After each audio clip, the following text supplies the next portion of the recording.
السلام علیکم، hello guys, آپ سب کیسے ہیں؟ امید کرتی ہوں کہ آپ سب خیریت سے ہوں گے۔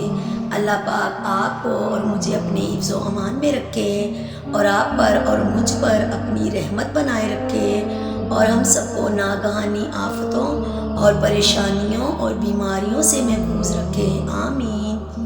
آج میں آپ کے ساتھ ایک بہت ہی خوبصورت بات شیئر کروں گی کہ خدا کی ذات پاک نے ہمیں ایک خوبصورت انسان بنا کر دنیا میں بھیجا اور اپنی عبادت کے لیے پیدا کیا، مگر ہم صرف اپنی ذات تک ہی محدود ہو کر رہ گئے ہیں کہ کھایا پیا اور آرام کیا اپنی زندگی میں۔ مگر زندگی صرف یہی نہیں کہ آپ اپنی ذات کو ہی سامنے رکھیں، بلکہ اصل زندگی تو یہ ہے کہ آپ دوسروں کے دلوں اور دعاؤں میں زندہ رہیں۔ تو ایسا کس طرح ممکن ہے؟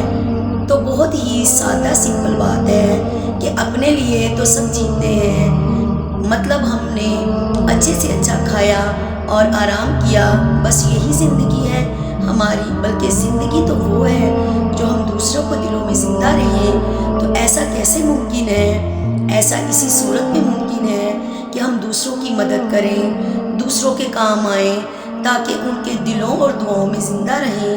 اصل زندگی یہی ہے کہ دوسرے آپ کے عمل سے آپ کو ہمیشہ یاد رکھیں۔ رسول اللہ صلی اللہ علیہ وآلہ وسلم نے فرمایا، کسی انسان نے کسی کو دنیا میں کسی مصیبت سے نجات دلا کر راحت پہنچائی تو قیامت کے دن اللہ تعالیٰ کسی مصیبت سے نجات دلا کر اسے راحت پہنچائیں گے۔ کسی نے کسی کی تنگ دستی میں مدد کی تو اللہ تعالیٰ اس کی تنگ دستی دور کریں گے۔ آپ اپنے اس طرح کے عمل سے دوسروں کی دعاؤں اور دلوں میں زندہ رہ سکتے ہیں، اور اصل زندگی یہی ہے کہ دوسرے آپ کو اپنی دعاؤں میں یاد رکھیں۔ اللہ پاک بھی اس بندے کی مدد کرتا ہے جو دوسروں کی مدد کرتے ہیں۔ اللہ پاک کا مدد کرنا کوئی چھوٹی بات نہیں ہے کہ ہم اگر کسی کی مدد کرتے ہیں تو اللہ پاک ہماری مدد کرے گا۔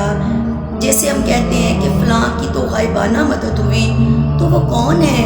وہ میرا رب ہے۔ تو ہمیں چاہیے اپنی زندگی تو ہم جی رہے ہیں، کوشش کریں اچھے کام کر کے، دوسروں کی مدد کر کے ان کے دلوں میں زندہ رہ سکیں۔ روتے ہوئے کو ہنسانا، روٹھے ہوئے کو منانا، بھوکے کو کھانا کھلانا، پیاسے کو پانی پلانا، بھٹکے ہوئے کو راستہ دکھانا، یہ سب عمل آپ کو چھوٹے چھوٹے لگتے ہیں، مگر ان پر عمل کر کے آپ دوسروں کی دعاؤں اور دلوں میں زندہ رہ سکتے ہیں۔ میں ہمیشہ کوشش کرتی ہوں جو بات بھی ہے وہ آسان الفاظ میں آپ تک پہنچ سکے، تاکہ میں اور آپ اس پر عمل کر کے اپنے رب کو راضی کر لیں۔ تو اجازت چاہوں گی، دعاؤں میں یاد رکھیے گا مجھے اور آپ کو اللہ پاک عمل کرنے والا بنا دے، آمین۔